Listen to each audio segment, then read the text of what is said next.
happened was Spitting Image had started, I think, in 1983. There was one series, and the music was done by Philip Pope, who had been people. I think I knew him from the Heebie-Jeebies, which is a great Bee Gees spoof that he did with Angus Deaton. But I certainly enjoyed the first series of Spitting Image, and then got a phone call from Peter Brewis saying, "Look, I've been asked to take over as the resident music director and composer for the next series of Spitting Image because Phil Pope's going on. He's got a job doing something or other. I don't know." So anyway, he told John Lloyd, who was producing, that he wasn't available.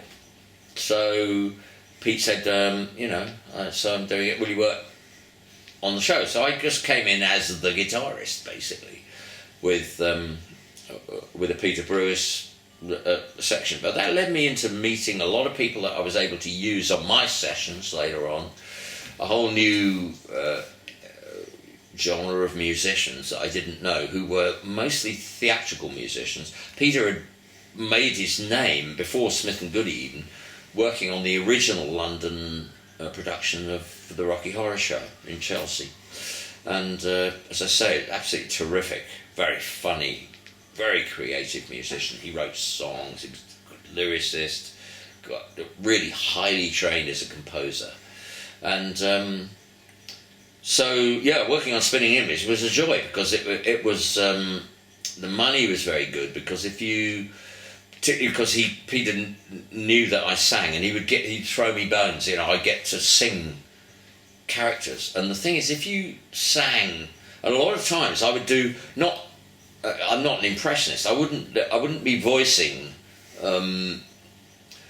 politicians that anybody knew what their voices were like. I'd just be doing. Because Spitting Image was open for that, it's like the Queen Mother became a sort of gin-soaked brummie, Yeah. I mean, that was the brilliance of it. So you didn't actually have to come up with an impression. You just had to have puppet did that for you, didn't it? Well, exactly. You had to have a characterful voice. But now here's the thing: that if you voiced a song that was subsequently then lip-synced by a latex puppet on screen, you got paid as though it was you on screen. Big bucks. Singing head on the thing. So you'd get a musicians union rate for being the guitarist in the band and all the rest of it. But the moment you added that at the end of the session, we'd spend hours getting the tracks right, and then Pete said, "Right, who's going to sing this crap? Andy!" He'd call me over, and I'd have to, literally read a top line. I mean, it's like reading a sheet of music or reading a hymn or something. But if you were there in vision, then you got a real substantial additional payment.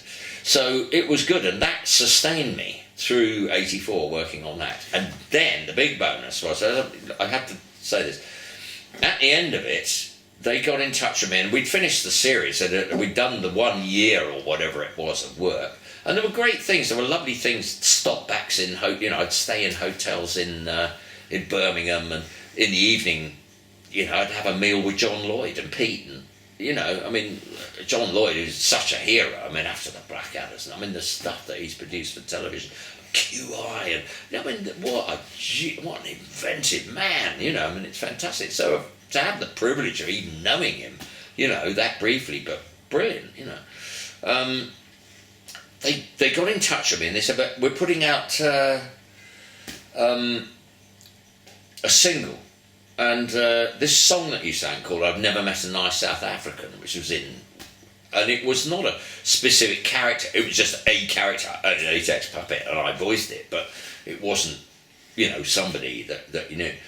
But it had been very popular. The reaction had been good. So they took it and they put it on the B-side of the Chicken song, which was subsequently a novelty hit at the end of 1984. Or, September-ish 1984, something like that, I guess. And they said, "Well, we're putting that song on, and because you sang it, you are entitled, because we're a cooperative." First I heard of it, because I'd always been paid musician union rates before it. But this was Fluck and Law. This was the latex factory in the city of London, down in the docks somewhere. you get a percentage of the thing. Everybody's cutting, so I got 3% or something of the royalty for a record, even though I was on the other side. I wasn't on the top side. I didn't even play on the Chicken Song. That came from Series 1, but this song came from Series 2.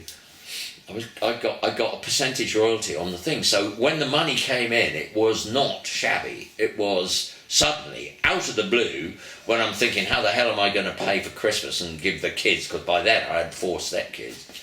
How the hell are we going to pay for anything now? You know, it's all looking really bleak. Suddenly, Bosch, check for 4,380 quid or something, arrives one day in the mail. There you go, that's your money from this Chicken Song single. I mean, it just rescued the year. So I've got nothing but good things to say. I mean, apart from the fact that I loved it, it was very funny. Some of the things that I sang on that series, I mean, they're talking 40 years ago now. What was that, say, 1984? Jeez, yeah, it is, 40 years ago. But, I mean, I just still treasure, and Pete has subsequently sent me tapes of things that I worked on and sang. But there's one thing that I really love, which doesn't really feature, I don't think it's on, it might be on YouTube, I don't know. But he wrote a hymn, I can't even remember why it was there. But the hymn is, and Pete wrote all of it, he wrote the words and the tune. And the opening lyric was, you couldn't find a nicer bloke than God. With the possible exception of Frank Boff. You know, it's just brilliant. You know, one of the great, you know, subsequently one of the great copybook blotters of our generation. But at that point, he was everywhere as sort of Mr. Genial on television. But it was just a brilliant, brilliant song. And there was loads of great things. You know, I was a Welsh gangster in the Taffia at one point.